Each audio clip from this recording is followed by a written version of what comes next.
Bueno, para quienes no lo conozcáis, Francesc Escribano, Paco Escribano, es productor de cine, director de documentales y periodista, licenciado en Ciencias de la Información por la Universidad Autónoma de Barcelona, donde ejerce como profesor asociado.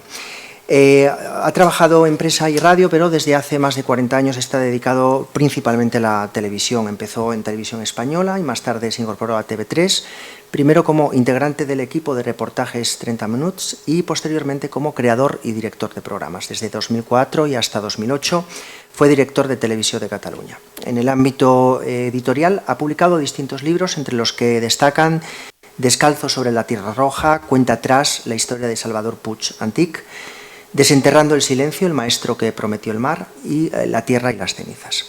Ha sido galardonado con diferentes premios como el Òmnium Cultural de Televisión, el Premio Ciudad de Barcelona, 2 premios Ondas Internacionales y el Premio Nacional de Periodismo. Actualmente es director de la productora Minoría Absoluta, donde ha realizado entre otros muchos proyectos, la producción ejecutiva de la serie documental España dividida, la guerra civil en color, las docuficciones Suñol, un crit valent, Buscando a Cervantes y Buscando a Aguirre, y las TV movies Cervantes contra Lope y La fuerza de un silencio. Ha producido también las películas cinematográficas Te quiero imbécil y más recientemente El maestro que prometió el mar. Paco, muchísimas gracias por haber aceptado la invitación y bueno, pues somos todos tuyos. Bueno, vaya por delante que yo no soy ningún experto en Cervantes ni en su obra y que bueno, pero sí que soy experto en el audiovisual, o sea que mi profesión es el audiovisual y desde esa experiencia del audiovisual llego a Cervantes y este es el motivo de la conferencia que os voy a explicar un poco, el encuentro en el que va a ser más audiovisual, porque yo vengo de ese mundo, tengo ganas de mostraros más lo que hice que no tanto de hablar, porque eso es un poco relativo. A ver, cuando yo como bien he explicado, primero que estamos aquí aparte de esto, porque mañana estrenamos El maestro que prometió el mar, que es una película en la que hemos puesto todos el corazón. Es una historia real de un maestro republicano al que mataron el primer día de la guerra civil. Él estaba en Bañolos de Bureba, era de origen catalán y es una historia preciosa que yo creo que ojalá sirva. Muchas veces se dice que cuando se remueve el pasado es para reabrir heridas, pero cuando se remueve el pasado es para cerrarlas. Ahora ya los crímenes del pasado, ya por bien o por mal, prescribieron. Ahora lo que tenemos que hacer es mirar al pasado de otra manera, sin pasión y mirando las historias e intentando recuperar aquella buena gente que perdimos. Y esta es la historia de un maestro excepcional y esa es la historia que explicamos. Entonces, ojalá mañana nos vaya bien. Toco madera, que esta es del 1700, dices, no sé dónde. Pues eso. Entonces, bueno, yo la verdad es que vengo del mundo más audiovisual. Y entonces, justamente mi conexión con Cervantes, que en el 2016, cuando es el 400 aniversario, me surge la posibilidad de hacer 2 producciones. En primer lugar, un documental del que voy a pasaros algunos fragmentos para La Sexta. La verdad es que A3 Media hizo una campaña muy potente que se llama Cervantes Vive, y entonces hicimos un documental del que yo me considero particularmente orgulloso del documental como quedó.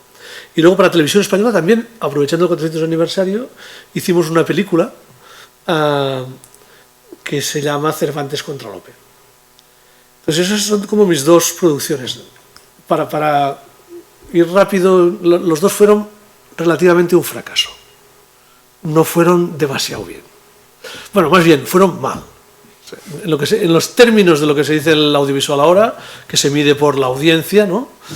Pues bueno, el documental de Antena 3 lo pasaron en La Sexta y no tuvo buena audiencia, y la película la pasaron en Televisión Española y no tuvo buena audiencia. Entonces digo, ¿esto será culpa mía o será culpa de Cervantes? Porque es que no sé, o sea, he querido repasar un poco, hacer un pequeño preámbulo repasando un poco lo que se ha hecho de Cervantes, ¿no? Cervantes, primero, sobre Cervantes se ha hecho muy poca producción audiovisual. Y eso fue la primera cosa que cuando yo me metí con el personaje me sorprendió más. Porque siempre comparamos a Cervantes con Shakespeare, ¿no? De Shakespeare no sabemos prácticamente nada. De Shakespeare se saben 3 o 4 cosas.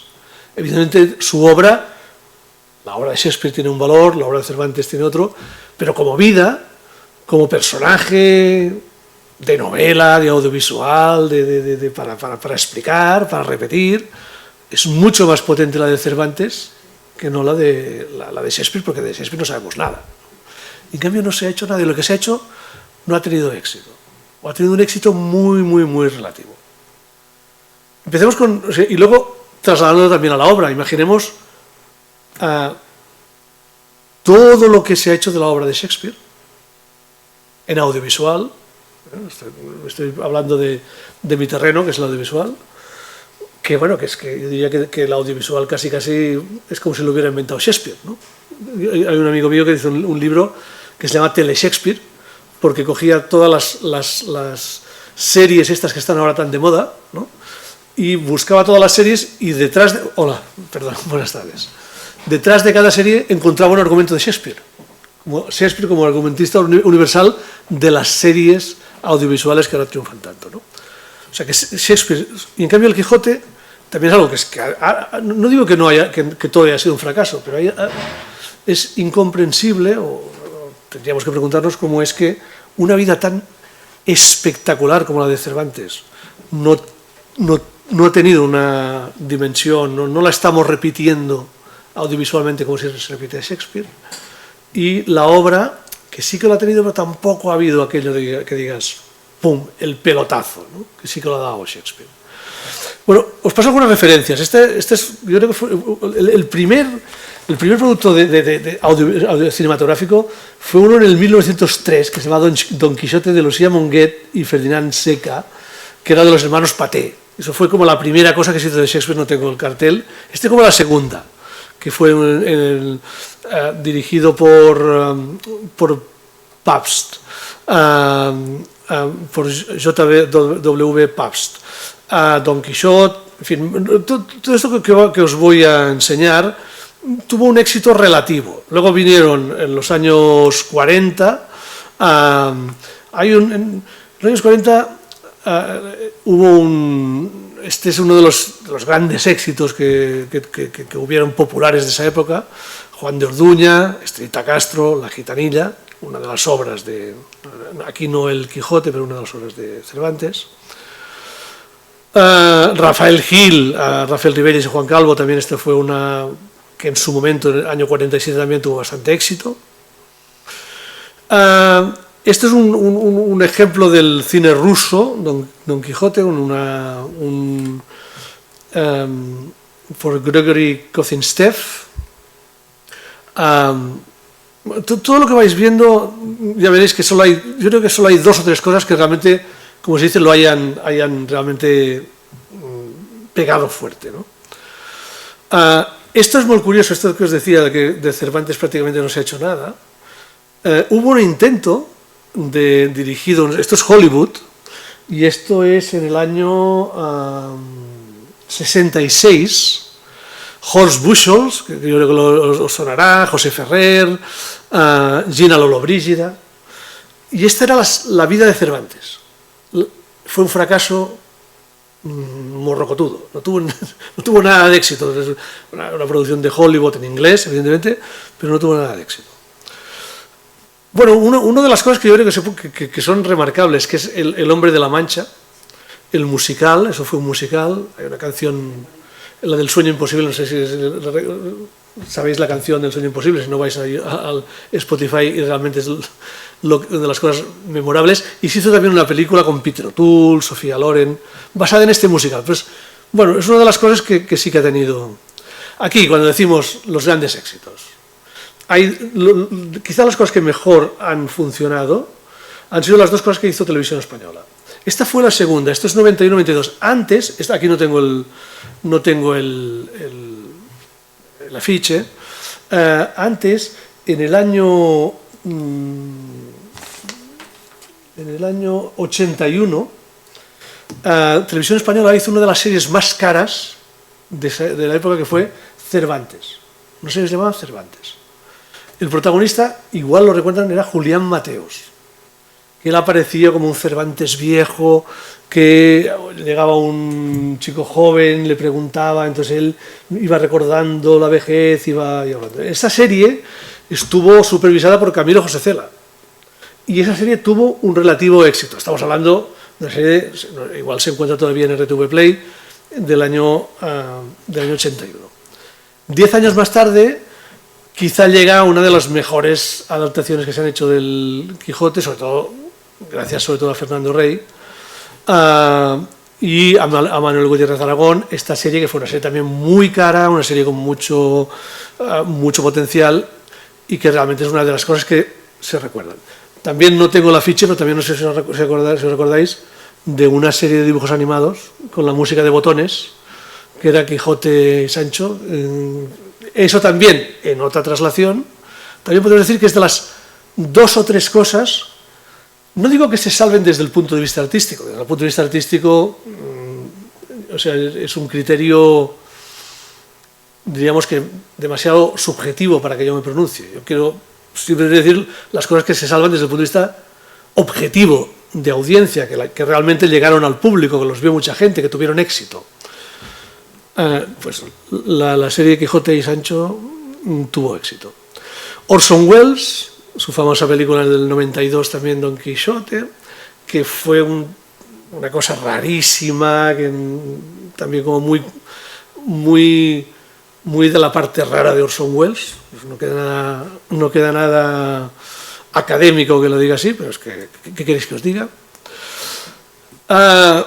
Aquí una película interesante, que es la que vuelve, o sea, Manuel Gutiérrez Aragón vuelve a Don Quijote con un gran Juan Luis Galiardo en El Caballero Don Quijote, una revisión, bueno, una película interesante, sobre todo lo que hacía Manuel Gutiérrez Aragón realmente es uno de los creadores al que debemos respetar más.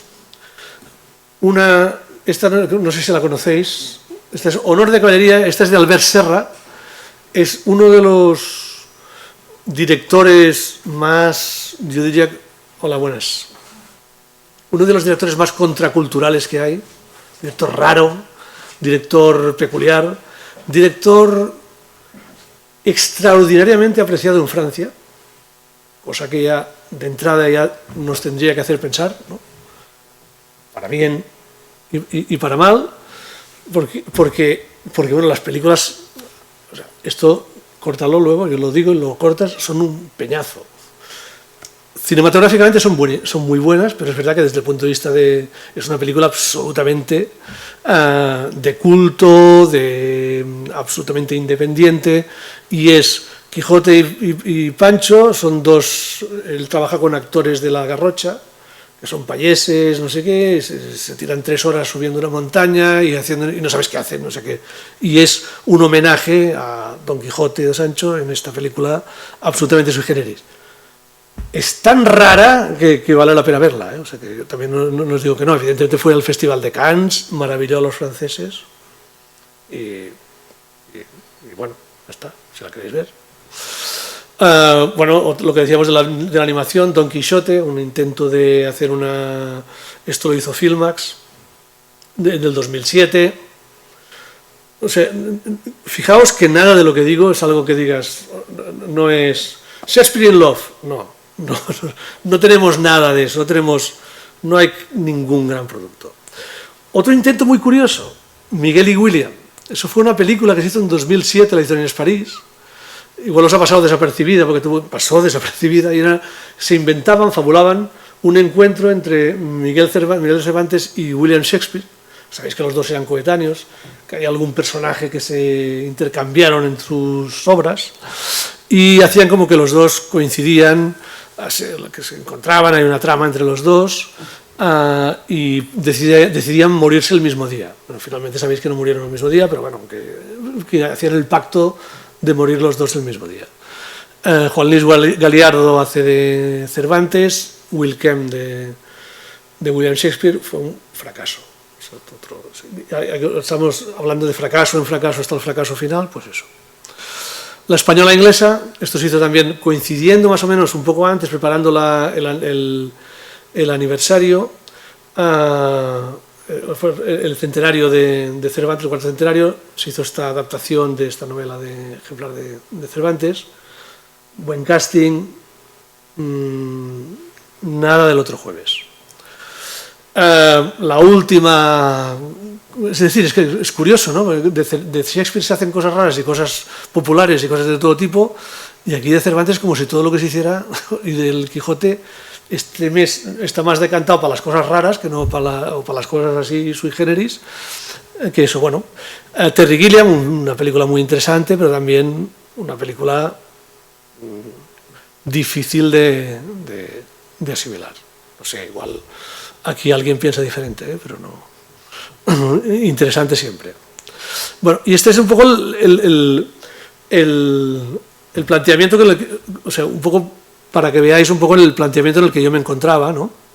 Cuando nosotros decimos, me plantean hacer esta serie, o sea, estos dos proyectos.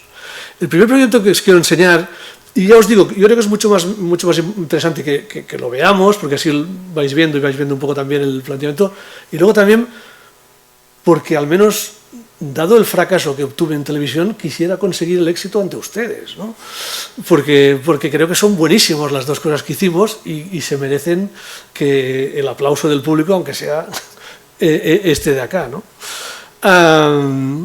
Bueno, luego también sabéis que en la televisión gusta lo que gusta, ¿eh? O sea, que también en la televisión ya sabéis que fueron unos chicos ahí en una casa, los encierran y les empiezan a hacer perrerías, y eso es lo que a la gente le gusta ver. O sea que, bueno, pues bueno, eso es lo mismo también que hacemos aquí, pero con un poco más de nivel, pero bueno, pues es lo mismo. Entonces, para mí la televisión, el audiovisual, no es ni el qué, ni el quién, ni el por qué, es el cómo. Y Cervantes, yo creo que eso también lo tenía muy claro. O sea, lo que hace grande a Cervantes es cómo.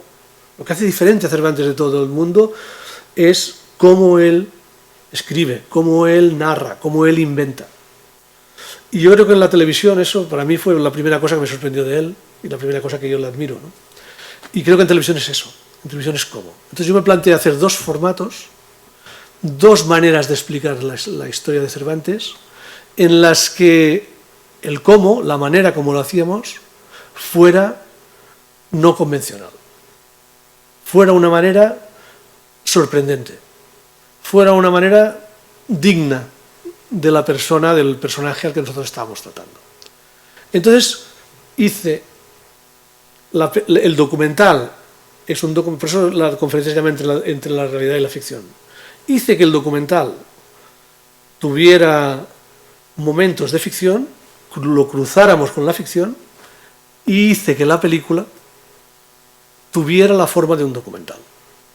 Entonces voy a empezar mostrándoos el documental y, si os parece, iré parando. O sea, primero son unos 8 o 9 minutos, luego pararemos y os iré, para no hacerlo todo seguido, porque no os voy a pasar toda la película y todo el documental, son una media hora, un poco más, o sea, lo que en diferentes fragmentos, pero...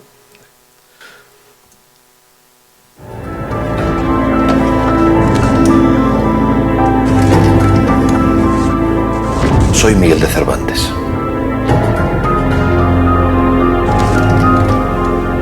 No tenemos ni un retrato de Cervantes, no sabemos cómo era, no sabemos nada.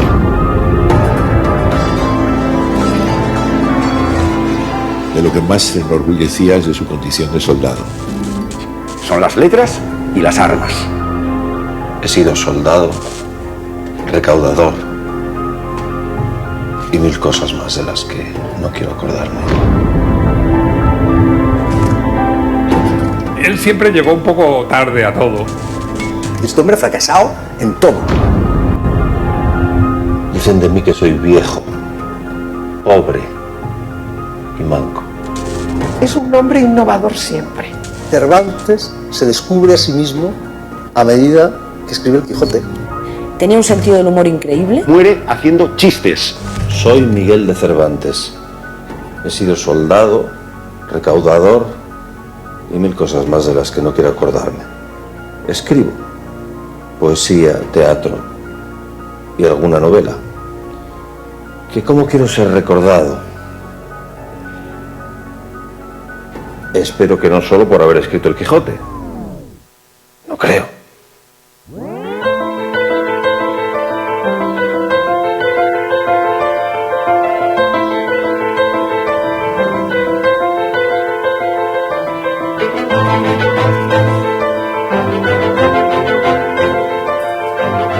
Cuando me propusieron ponerme en la piel de Cervantes, me di cuenta de lo poco que sabía de él.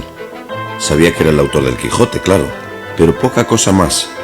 El Quijote, un libro que todo el mundo conoce, pero que quizá no todo el mundo ha leído.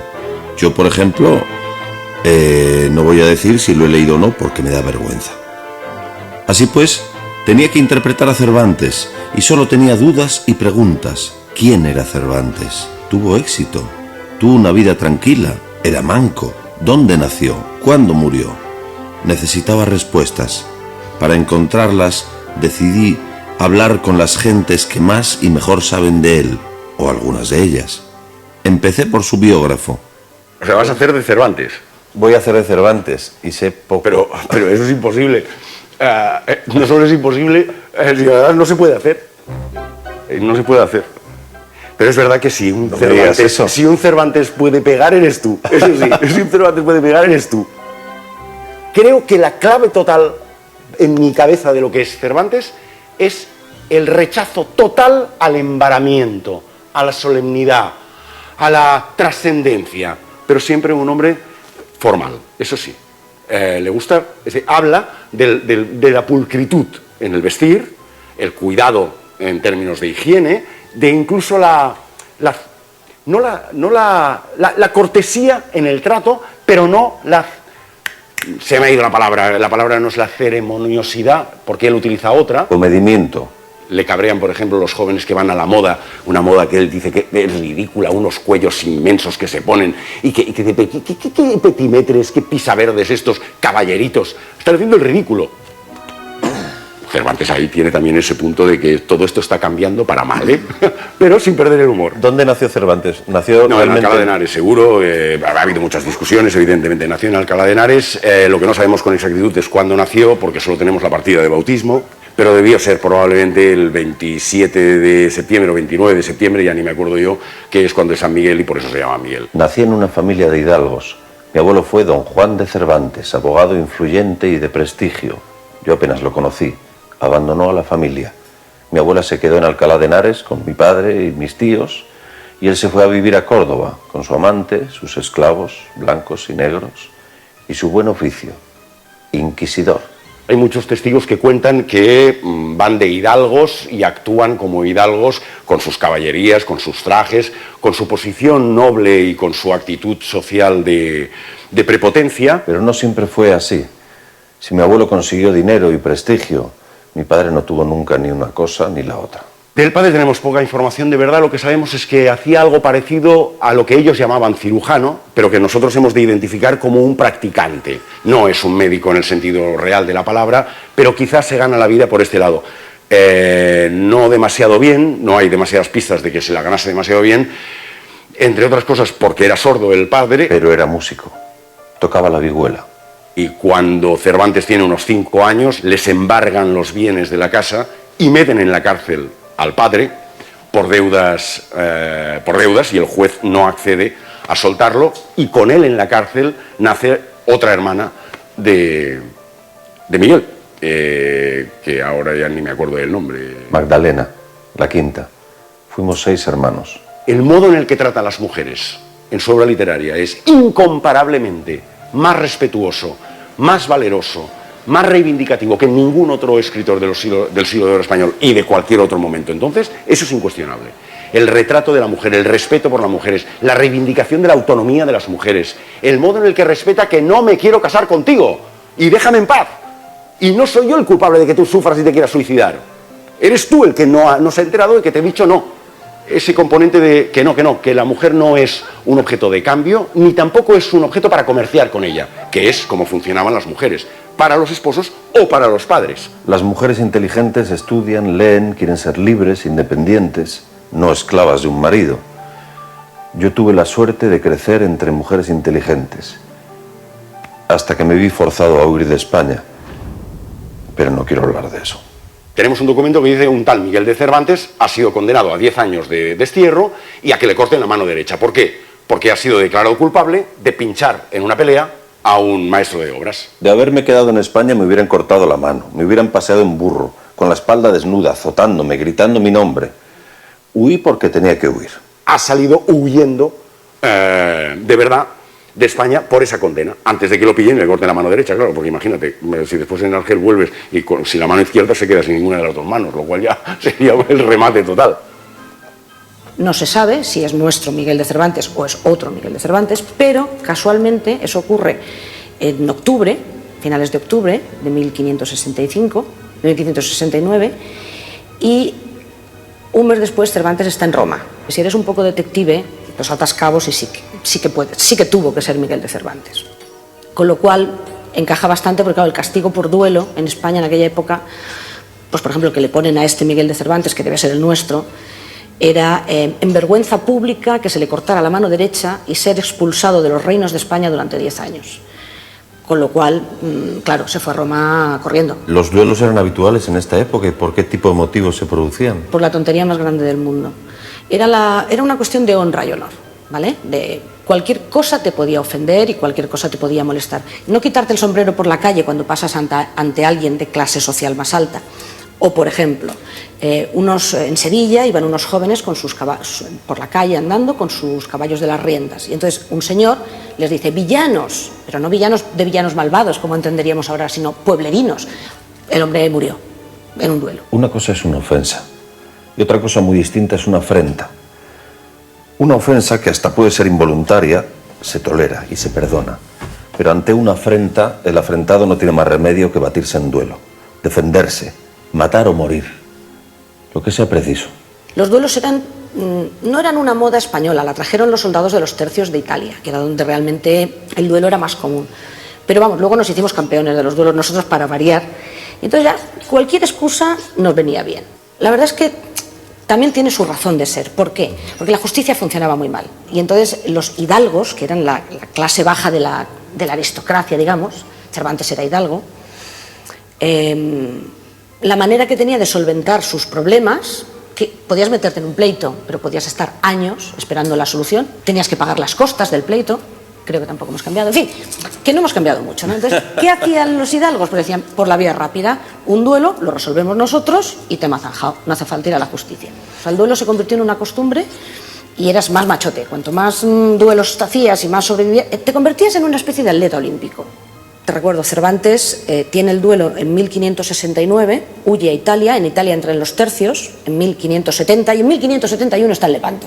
Y aquel que no ha gustado de la guerra, que aflige el cuerpo y la memoria, parece que Dios del cielo le destierra, porque no se coronan en la gloria, sino los capitanes valerosos que llevan de sí mismos la victoria. Me parece que cuando escribí este poema soñaba con ser un héroe. Bueno, este es un poco el planteamiento que hacemos en este documental, que la idea era primero convencer a Alberto San Juan. ¿Cómo le veis de Cervantes?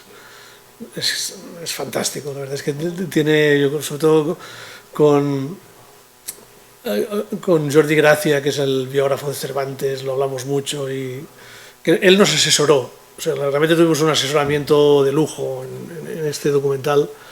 Él nos asesoró y a mí realmente, porque el documental no es muy largo, son 40 minutos, y me supo mal que no se viera más, porque realmente es que es un personaje tan extraordinario, sabemos tantas cosas de él, podemos explicar tantas cosas, es tan curioso lo que hay, es tan interesante, nos hace tan... O sea, es que es una de las grandes figuras de españoles del mundo, o sea, que es brutal, ¿no? Y entonces, realmente, pero bueno, claro, no sé, es lo que es, ¿no? Pero ya digo, por lo menos al menos que os guste a vosotros. Entonces, siguiendo un poco, voy a hacer un salto, porque no vamos a explicar toda la vida, vosotros también. Pero también me gustaba esa idea de, ese planteamiento, es un formato que creé yo, que es un poco coger a un actor, ponerlo en la piel tú te vas a poner en la piel, entonces tú vas a hacer las entrevistas. Este formato lo hicimos anteriormente con otro personaje, lo hemos hecho como 5 o 6 veces, porque con actores, siempre tiene que ser un actor potente, como en este caso Alberto, porque tiene que tener la capacidad de ser muy buen actor y luego también esa capacidad también de entrar, de curiosidad, de saber que solo tienen los grandes actores. Bueno, para ir un poco avanzando, vamos a ver las preguntas que vamos resolviendo, si Cervantes es manco.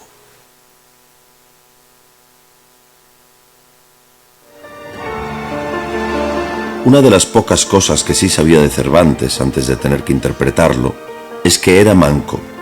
Pues bien, parece que incluso eso, lo de que perdió un brazo luchando en Lepanto, tampoco es del todo exacto.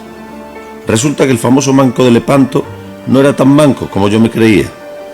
Para aclararlo fui a la Universidad de Alcalá de Henares a ver un especialista que ha publicado un estudio pormenorizado de las diferentes heridas y enfermedades de Cervantes. La herida de la mano era una herida por herida de arma de fuego, por arcabuz, y entonces era profunda.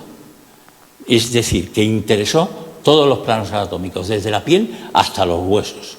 Por lo tanto, hirió la piel, el tejido celular subcutáneo, los músculos, los nervios y rompió huesos. Tenía fractura. 6 meses me estuvo sangrando. Don Miguel sí tenía mano.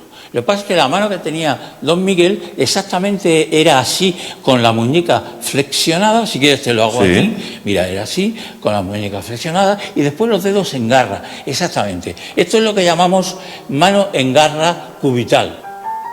Cada 48 horas había que curarle y metían aceite rosado y luego en la segunda fase, para que criara carne, para que hiciera una cicatriz, yema de huevo. Yema de huevo, qué agradable don Miguel, todo. yema de huevo. ¿Pero con qué finalidad lo hacían? Pues sencillamente porque eso cría carne, hacía una cicatriz tremenda. Y tanta cicatriz hizo que es la cicatriz que retrayó la mano y la colocó así, y la colocó así. Pero entonces quiere decir que él era, o sea, estaba, digamos, sería así, ¿no? Exactamente. Así, pero que él puede ir así, puede hacer esto, puede hacer cualquier cosa, puede rascarse. Nada. Otras dolencias que hoy tengo son peores. Desde el principio él tenía hidropesía. La hidropesía es que se llena la cavidad peritoneal, el vientre, todo se llena de líquido. ¿Por qué? Porque la carne era impura en determinadas enfermedades y se diluían a agua, y por eso la cavidad peritoneal... O sea que eso ya lo tengo trabajado. Claro, lo tiene. Me dicen que no beba tanto, que mi enfermedad no la curará ni toda el agua del océano. Pero digan lo que digan, yo no puedo dejar de beber. Como si hubiera nacido para eso. La clínica que él tenía era, primero, hidropesía. Eso sugería enfermedad hepática, una enfermedad en el hígado. Segundo, tenía unas ansias terroríficas de beber. Bebía muchísima agua. ¿Y eso sabes por qué era? ¿Por qué? Porque era diabético. Y de eso murió, de la cirrosis hepática conjuntamente con la diabetes. Bueno, es un poco para ir avanzando. Lógicamente en el documental, lo que explicamos también, estamos hablando mucho de los fracasos en el audiovisual de Cervantes, pero es que también, claro, él es una de las personas que quizá más éxito ha logrado con su obra, sobre todo con Don Quijote, pero realmente su vida fue un fracaso, su vida fue de fracaso en fracaso. Y entonces aquí vamos a hablar, os voy a mostrar un momento que hablamos un poco de eso, y también esta intervención de Manuel Gutiérrez Aragón, que me interesaba mucho que él explicara ese proceso que él hizo de adaptarlo al cine, de adaptarlo a la televisión, lo adaptó al cine y a la televisión.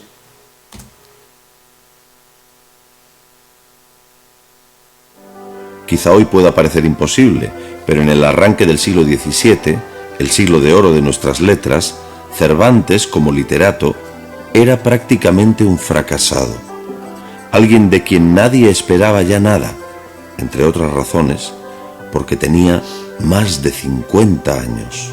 Sí, es verdad que los 50 años de ahora no tienen nada que ver con los de entonces. Cuando estamos llegando a finales de la década de los 90 y ya nos acercamos al momento de empezar a concebir y a escribir Don Quijote, la primera parte, la idea misma, estamos ante un señor que prácticamente está a las puertas del final de su vida. Sabe que está casi empezando el periodo extra, el periodo de regalo. A partir de los 50 la muerte ronda nuestra casa. Si es que no está allá adentro.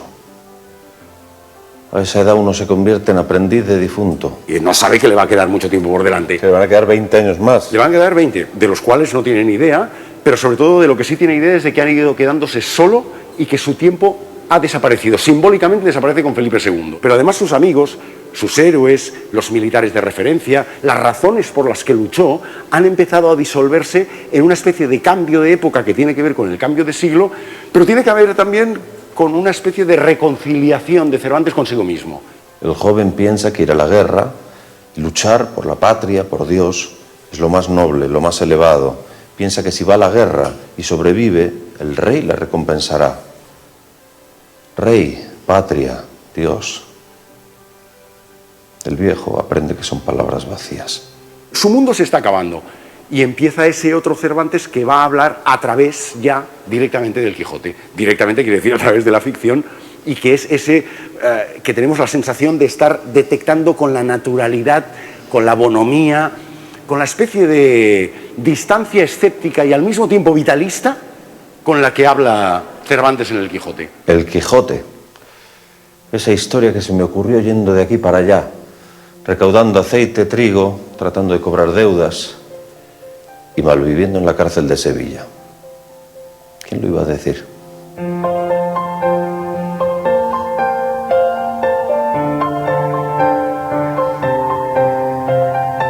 El Quijote. Por fin, en este viaje hacia Cervantes, llegó al momento en que escribió el libro por el que sería conocido en el mundo entero. Una obra única y genial que acabaría por desbordar y ocultar la figura y la personalidad de su autor. Para entender qué supuso esa obra en su momento y por qué hoy la seguimos considerando tan extraordinaria, me acerqué a la imprenta de Madrid, de donde salió la primera edición, en 1605. Allí me encontré con el director de cine Manuel Gutiérrez Aragón, que en 1992 supo dar vida y encontrar rostro para El Quijote en una famosísima serie de televisión. Cuando me lo propusieron, pensé que mejor no hacerlo. Porque sobre todo en España, pues el Quijote, o hacer de Quijote, o de Cervantes, o de Sancho, ¿no? Pues ya tiene tantos antecedentes y sobre todo cada uno ya se ha fabricado su Quijote, ¿no?, en la cabeza, que es difícil encontrar un punto que sea aceptable para todos, ¿no? Porque además aquí es como la bandera o el himno, que es una insignia nacional, ¿no? A Fernando Rey le tuvimos que convencer, primero dijo que no, y luego que sí. Pero de Fernando Rey, digamos, la gente que me rodeaba entonces del cine, le parecía horrible que lo hiciera Fernando Rey. Porque le parecía que él daba a Don Lope, ¿no?, el hidalgo, el aire de un señor, ¿no?, pero que no tenía sentido del humor. Total, que yo a Fernando le dije, digo, mira, como esto del Quijote siempre va a ser un desastre, ¿no?, y nadie quiere que hagamos, ni tú ni yo ni nadie, una versión del Quijote, vamos juntos al abismo, ¿no?, y tú arriesga. Y entonces Fernando arriesgó y dejó, digamos, sin ser lo que era de verdad Fernando Rey, que era un hombre con una gran dignidad natural, ¿no?, pues él arriesgó para ir a la comedia. Nunca se me hubiera ocurrido convertir el Quijote en comedia para ser representada delante del público. Probablemente me hubiera ido mejor. En la época de Cervantes, todo el mundo lo que quería escribir era teatro. ¿Por qué? Porque el teatro era lo que daba dinero. Lo otro podía dar prestigio, pero el dinero solo estaba en el teatro, ¿no? Entonces, igual que ahora un novelista lo que quiere es que adapten una novela al cine, aunque desprecie luego la película, ¿no?, pero le pagan por ello y tal, y además la novela se lanza gracias al cine o a la televisión, ¿no? El dinero siempre estuvo en el teatro. Una novela. ¿Quién aprecia una novela? No te abre las puertas de la academia como la poesía, ni las de la hacienda, como el teatro. Y un poco aquí es muy interesante pues realmente muy interesante lo que nos explicaba Manuel Gutiérrez Aragón, las dificultades de adaptar, de llevar al audiovisual, que yo creo que realmente, como dice él, fue una opción muy arriesgada, que en ese momento Don Quijote fuera Fernando Rey, ¿no? Y el documental, pues voy a poner el final, en el que un poco, sobre todo aquí, lo que me gusta es porque explicamos qué es lo que hace excepcional a Cervantes. Y aquí, sobre todo, la intervención de Cercas creo que es extraordinariamente brillante.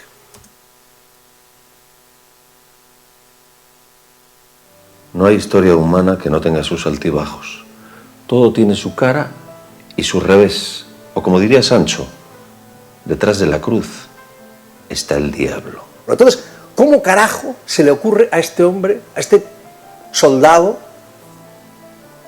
fracasado, porque es un fracasado, este hombre ha fracasado en todo, ha fracasado en la poesía, que la intentó, no funcionó, el teatro, Lope de Vega, se lo llevó todo, nada, fracasó en todo, y de repente El Quijote es un libro de un éxito fabuloso, pero un éxito popular. La gente culta, la élite, desprecia ese libro, y desprecia a su autor. Lope de Vega dijo, no hay nadie tan necio que alebe el Quijote. Eso dijo. Valverde, José María Valverde decía que Cervantes nunca hubiese ganado el premio Cervantes. Esto me parece exactísimo. Hay que ponerse en aquel momento. Y en aquella época, lo que era bueno, lo que era válido, era aquello que se insertaba en la tradición clásica. O sea, era lo que se parecía a otra cosa. Es decir, el concepto de originalidad no existía. Todo lo que hay en mis novelas nació aquí. Todo lo parió mi ingenio. No he imitado a nadie.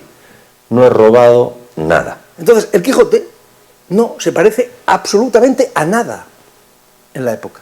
A nada quiere decir a nada. Antes del siglo XIX, antes de los románticos, el Quijote era meramente un libro de risa, un libro de burlas, como decían en aquel momento. Y Don Quijote era un personaje ridículo. El Quijote tarda siglo y medio en ser entendido. Desde el punto de vista... En el sentido de entendido profundamente.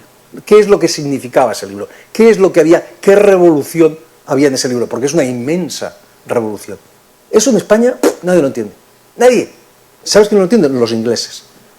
Y ellos crean la tradición de la novela a partir de Cervantes, imitando a Cervantes. Por eso yo cuando voy a Inglaterra siempre les digo, mire, ustedes déjense del Peñón, ya solo pueden quedar el Peñón de Gibraltar, luego mandanos la novela. Tómense esto muy en serio. Cervantes simpatiza con todo. Es un hombre que ha sufrido mucho, pero no siente rencor por nada. Es la felicidad de la creación, pero la felicidad también de entenderlo todo. Esa es la impresión que tienes cuando lees este libro, que de repente parece que lo entiendes todo. Sin ese libro no seríamos como somos. Seríamos mucho peores de lo que somos. No hay ninguna duda. Para que digan que la literatura no cambia el mundo. Cervantes tuvo una, como le pasa a muchos pintores y músicos y tal, que es que con el Quijote puso el huevo. Si no llega a ser por el Quijote, pues no recordaríamos tanto Cervantes, sería uno de tantos, ¿no? Entonces, es que aquel hombre, ya viejo además, y enfermo, y pobrísimo, y sin tener donde caerse muerto, es que acertó, y de vez en cuando en esto hay alguien que acierta. Piensa que después de la Biblia, el Quijote es el libro que más se ha publicado y más se ha leído a lo largo de la historia. Es decir, por orden, el libro más leído, traducido y publicado es la Biblia y el Quijote de Cervantes, en todo el mundo. Hace 400 años que se murió y realmente yo puedo hablar con él. Cojo su libro y me está diciendo al oído cosas que no encuentro en otros escritores. Don Quijote y Sancho Panza son nuestros amigos. Son tipos a los que conocemos mejor que a nuestro padre. Es totalmente verdad que Don Quijote ha abducido a Cervantes. Cervantes no existe, existe el Quijote. Y hasta es totalmente común, incluso en ámbitos académicos, donde sea, cuando dices Quijote quieres decir Cervantes y cuando dices Cervantes quieres decir Quijote. debería ser mucho más reivindicado. Hay que saber valorar esa obra, hay que saber reivindicar esa vida, hay que poner en su lugar al Cervantes magistral, que siempre ha supuesto para nosotros un ejemplo en la vida y en la literatura. La única justicia verdadera que hay que hacer a Cervantes no son las exposiciones, ni, como hacen en Esquivias, una parodia de sus bodas, sino leerlo.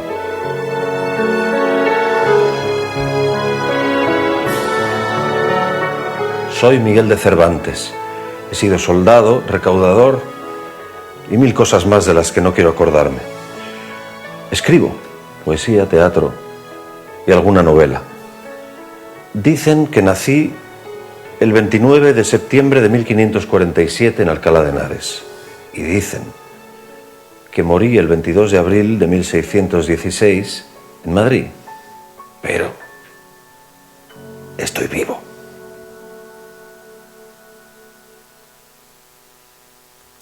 Bueno, pues yo la verdad es... ¿Os ha gustado? Vale, pues está bien. Ya me he sacado una espina. No, bueno, ahora en serio. Bueno, este era el planteamiento un poco más documental, porque aquí el objetivo es explicar al personaje, intentar acercar de una manera didáctica, pero también entretenida. Aquí es fundamental el papel de Alberto. También la fuerza de todos los que intervienen, no sé si lo habéis visto, pero realmente, aparte de la capacidad que tienen el conocimiento, la capacidad también de comunicación. Y realmente pienso que es un documental que explica muy bien quién es Cervantes y por qué es excepcional, ¿no? Justo a partir de ese conocimiento surge una idea. Surge una idea que es diferente. Aquí hemos hablado de un documental, esto es una ficción. En la ficción no es tan importante el personaje como la historia. Cervantes tiene muchas historias, pero esta es que es la hostia. Es decir, hay historias buenas y esta es cojonuda. Es la historia del falso Quijote, el Quijote de Avellaneda. Y entonces, a partir de esa cosa, a partir de ese hecho, de esa historia muy poco conocida, nosotros nos basamos en todo, porque se ha escrito, se sabe más o menos, nos basamos en los estudios y en el libro de Felipe Pedraza, que nos asesoró en esta película, y a partir de esa idea construimos una película en la que aquí es al revés. En vez de ser un documental en el que un actor hace algunos fragmentos de ficción, esto es una ficción en la que nos imaginamos que un equipo de televisión de hoy mágicamente se traslada al momento en que aparece la segunda parte apócrifa del Quijote. Sabéis que se explicará aquí, el Quijote se escribió a la primera parte y tardó 10 años Cervantes en escribir la segunda parte, prometió que la escribiría. Él en ese tiempo intentó hacer teatro con las cosas que daban dinero, intentó ganar dinero con la repercusión, pero no. Y como no sería esa parte, y entonces explicamos qué pasó. Voy a hacer varios fragmentos. El primero es un poco más largo y luego os explico un poco la película y después no es el final, porque también ya no vamos a estar aquí con la incógnita. La película empieza así. Madrid 1614. 9 años después del éxito del Quijote, ha salido a la luz la segunda parte de sus aventuras. Pero esta vez, el autor no es Miguel de Cervantes, sino un misterioso escritor que se oculta tras el seudónimo de Alonso Fernández de Avellaneda.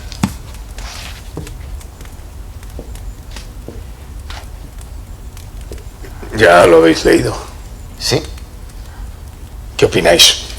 Opino que la culpa es vuestra. Hace 10 años que el público espera la segunda parte de vuestro Quijote. Nadie entiende por qué tardáis tanto. Ya lo tengo casi acabado, pero ahora ya no sé si vale la pena el esfuerzo. También el Lazarillo y la Celestina tienen imitadores y falsas continuaciones. ¿Creéis que el público ya se ha olvidado de los personajes originales? Todos nos acordamos. Estoy convencido de que la imitación aumenta el valor del original. No seáis vago y terminad el libro de una vez. Alonso Fernández de Avellaneda, en Tarragona, en casa de Felipe Roberto. Lo conozco. Ese trabajo en Valencia, con los May. ¿Sabéis cuántos ejemplares se han impreso? No tengo idea. Esperad a llegar a casa. Y sobre todo, no perdáis la calma. ¿Tan grave es? Avellaneda os insulta un poco, pero solo en el prólogo. Ese Avellaneda ha de ser alguien que me odia. No. Que os admira. Letro. Y ya hablaremos.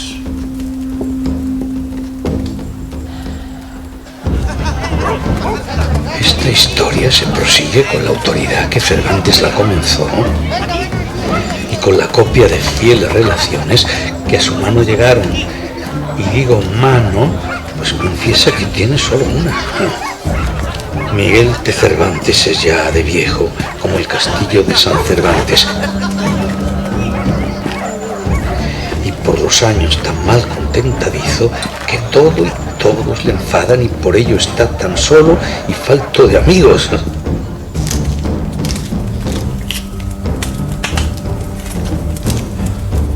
Miguel de Cervantes, deje ya de escribir, no nos canse.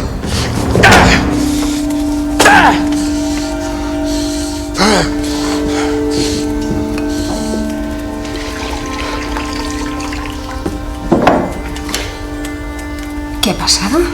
¿Qué tienes? ¡Es! ¡Maldito Lope de Vega!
Capítulo primero, que trata de las acusaciones de Miguel de Cervantes contra Lope de Vega y de cómo la envidia trunca la amistad entre los dos escritores.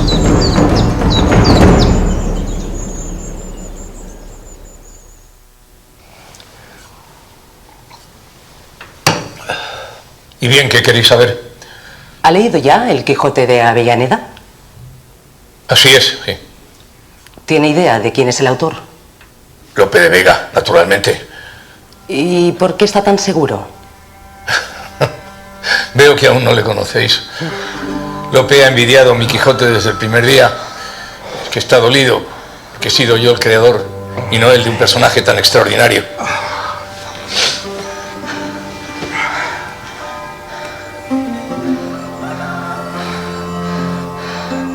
Quédate un rato más. No puedo, Jerónimo, me están esperando. ¿Una mujer? Dicen que tienes una nueva amiga. ¿Y qué más dicen? Pues que le doblas la edad. Está casada y medio loca.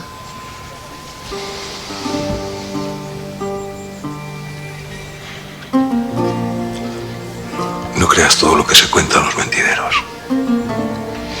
Necesito otra comedia, Lope. No tardes en escribírmela.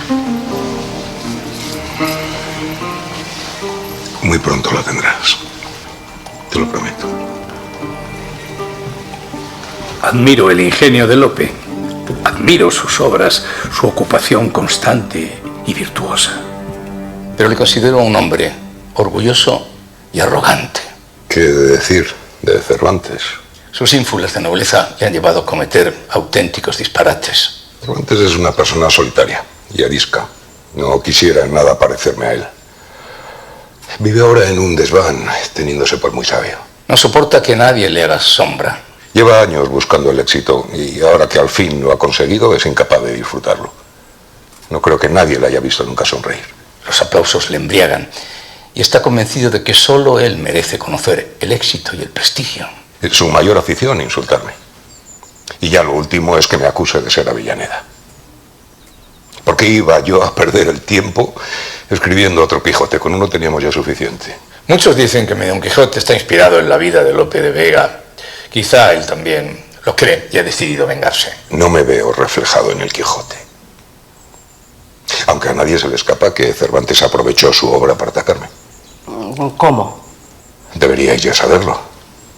Cervantes escribió el Quijote pensando en mí. Apuesto a que tenía todas mis comedias sobre su mesa mientras lo escribía.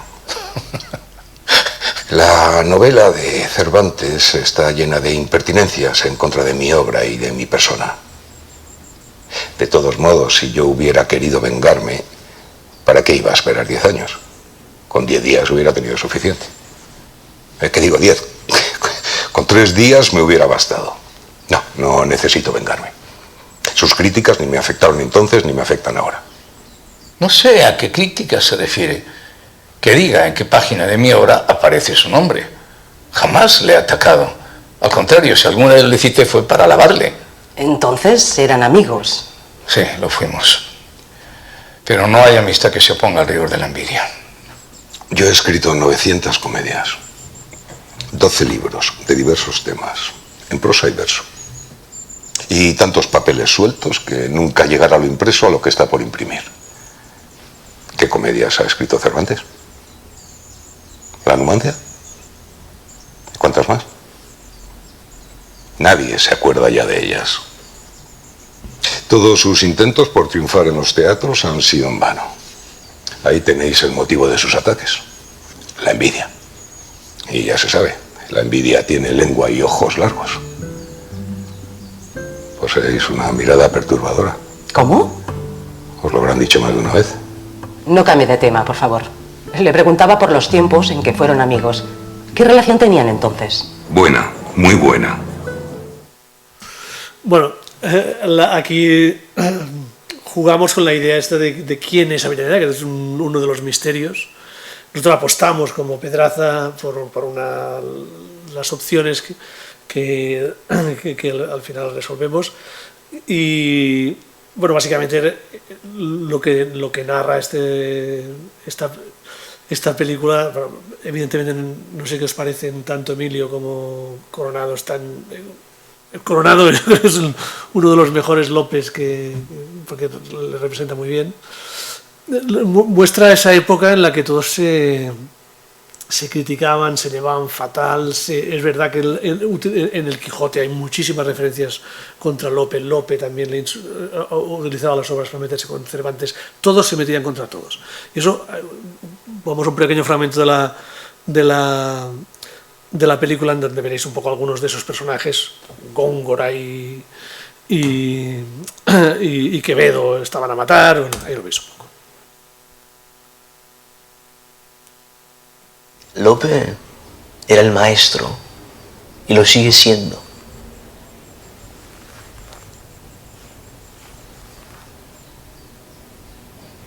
Creer que el cielo en un infierno cabe, dar la vida y el alma a un desengaño, eso es amor. Quien lo probó lo sabe. Existen otros versos que puedan definir el amor de un modo tan bello, tan preciso. Perdón. Me preguntabais por aquel soneto que se leyó en Sevilla. No creo que Cervantes lo escribiera. El único que ha cagado y sigue cagando en la poesía de Lope es el infame Góngora. Cágome en vos y en sus poesías. Sí. Aquellas palabras y aquella voz insolente de Figueroa. Fue tan divertido. Si no me atacaban, no eran poetas. Si no me mostraban su desprecio, no se tenían por hombres. Yo no. Yo andaba a vueltas con mis novelas. Las primeras escritas en lengua castellana. Rinconete y Cortadillo, El celoso extremeño, El hidalgo de la Mancha. Estaba ilusionado, inmerso en mi obra, empeñado en encontrar mi forma. Bueno, aquí un poco, es para que veáis un poco ese ambiente que había. Realmente había Cervantes, Góngora, podríamos decir que estaba un poco... Cervantes estaba muy solo, pero sí Góngora podía estar un poco más en esa línea, sobre todo porque estaba enfrentado a Quevedo, y sobre todo sí que había un grupo alrededor de Lope, en el que, pues, entonces habían varios escritores, Figueroa, puede ser, y una de las apuestas que nosotros hacemos, que es Jerónimo de Pasamonte, que es la apuesta que hace...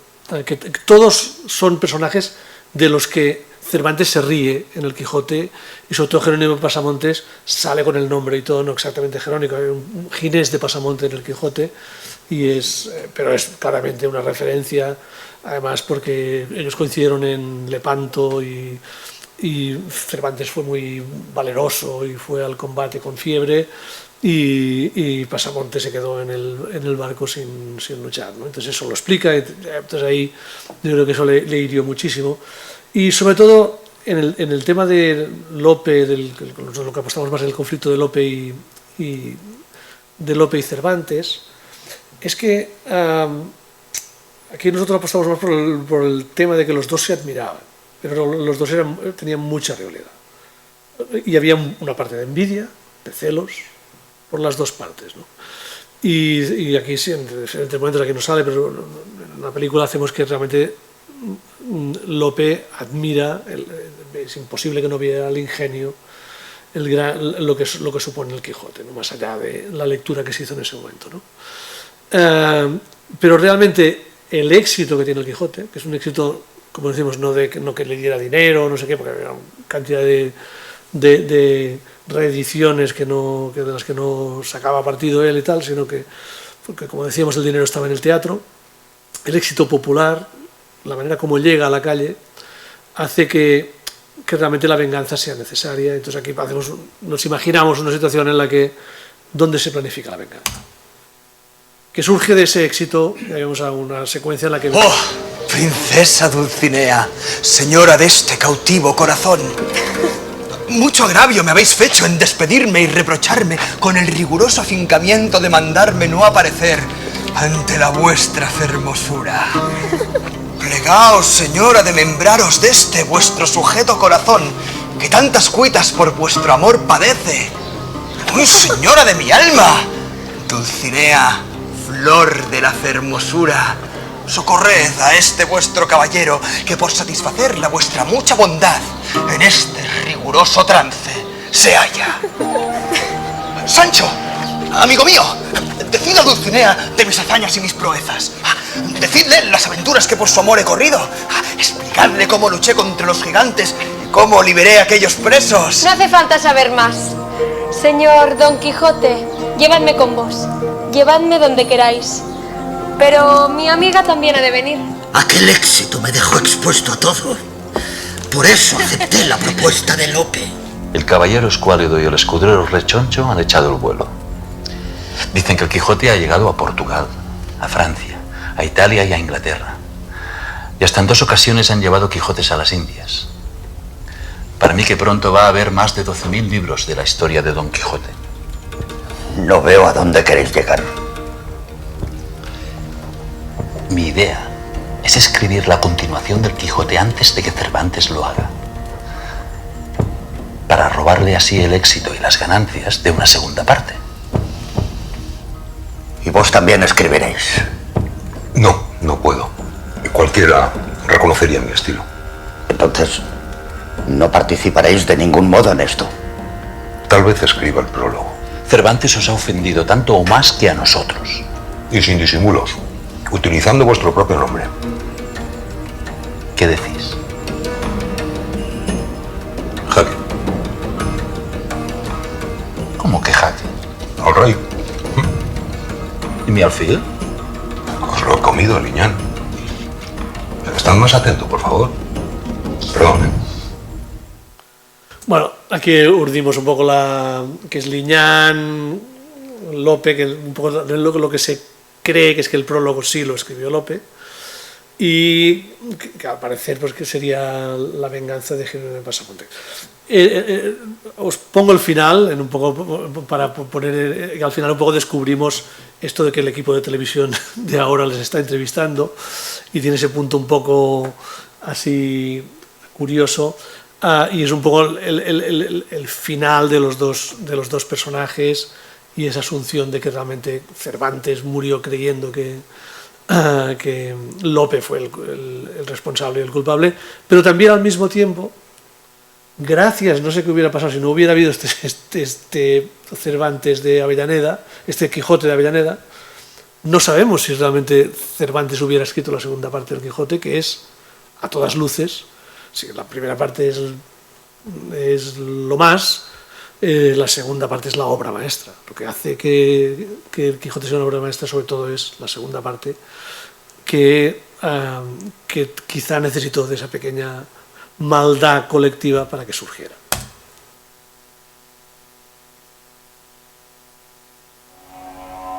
Un momento, escuchad.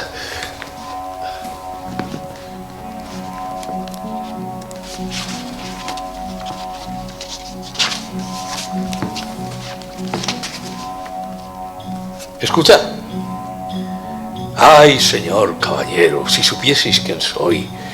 Habéis de saber que en profesión soy teólogo, en órdenes sacerdote, en filosofía Aristóteles, en poesía Homero, en sangre noble, en valor único, en amores raro, en armas sin segundo y en todo el primero. ¿Qué os parece? ¿Vanidad? ¿Quién hace ostentación de ella? ¿Quién es, quiéralo o no, la envidia único muy raro? ¿Quién firma sus libros como el Fénix de España, el grande, el famoso, el único? No os canséis. Intuyo que con los años poco o nada quedará del Quijote. Ni del uno ni del otro. Como dijo aquel soneto, al fin, en muladares pararán. ¿Sabéis lo que es un muladar? Un estercolero, un lugar lleno de mierda y de podredumbre. Y ahí es donde Lope quería ver mi obra. ¿Cómo va esto? Un momento. Pensaba que ya habíamos acabado. Unas últimas palabras, como conclusión. ¿Sobre Avellaneda?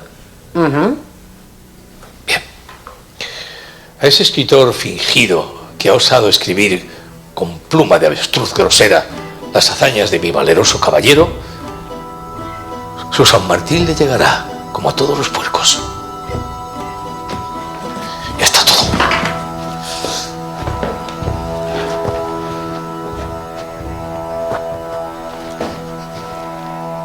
Uy, ¿qué tiene ahí? Un tatuaje. ¿Qué es eso? Es para vos. Lleva mi firma. Sois muy bella. Gracias. Lo habrán dicho más de una vez. ¿A qué hace una trucada?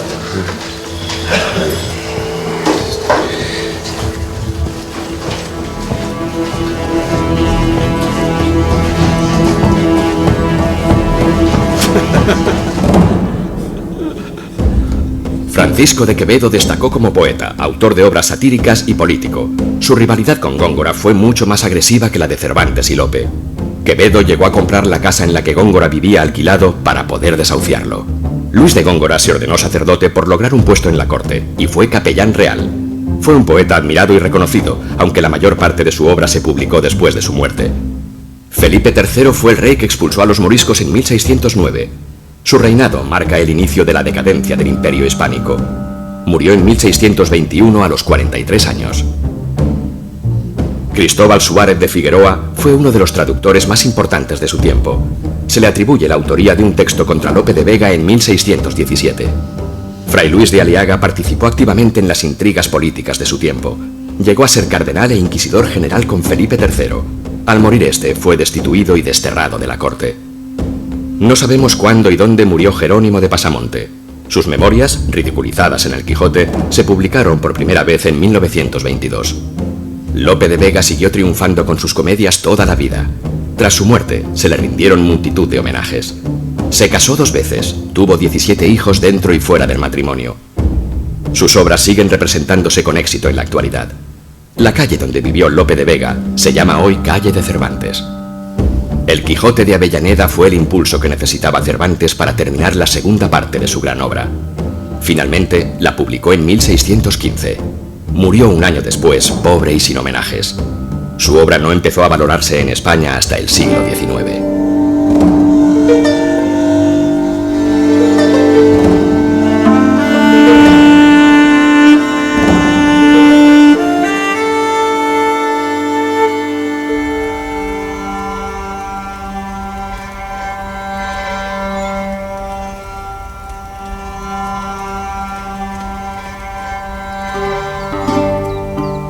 Válame Dios, y con cuánta gana debes de estar esperando ahora, lector ilustre o quizá plebeyo, este prólogo, creyendo hallar en él venganzas, riñas y vituperios del autor del segundo Don Quijote.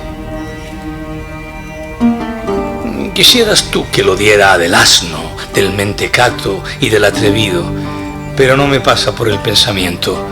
Castíguele su pecado, con su pan se lo coma y allá se lo haya. Bueno, pues esta es la historia. Yo, francamente, creo que es un perfecto homenaje al personaje. Realmente es la historia, decimos, entre la realidad y la ficción, podemos decir entre el éxito y el fracaso, entre el fracaso y el fracaso, el éxito final, ¿no? Pero realmente son dos ejercicios de los que yo me siento particularmente orgulloso. Creo que además reflejan bastante bien el alma de Cervantes. Son los dos trabajos son más sobre Cervantes que sobre su obra, pero que estamos hablando de que yo digo que son fracasos, pero los dos tuvieron, no sé, que este tuvo 200 o 300.000 espectadores y el otro tuvo también unos 200.000 espectadores, o sea que realmente lo vio mucha gente, o sea que también son fracasos relativos en términos televisivos, pero la cualificación, y realmente muchas veces hablamos las cosas en cantidades, pero ya os decía yo que subjetivamente las cosas tienen un valor relativo, pero todo lo que se dijo, tanto críticas como comentarios, como en Twitter, como no sé qué, yo nunca había hecho dos producciones que tuvieran una valoración tan positiva como esta. Ha sido un placer compartirlo con vosotros, no sé, si queréis alguna pregunta o alguna cosa, estoy a vuestra disposición. Gracias.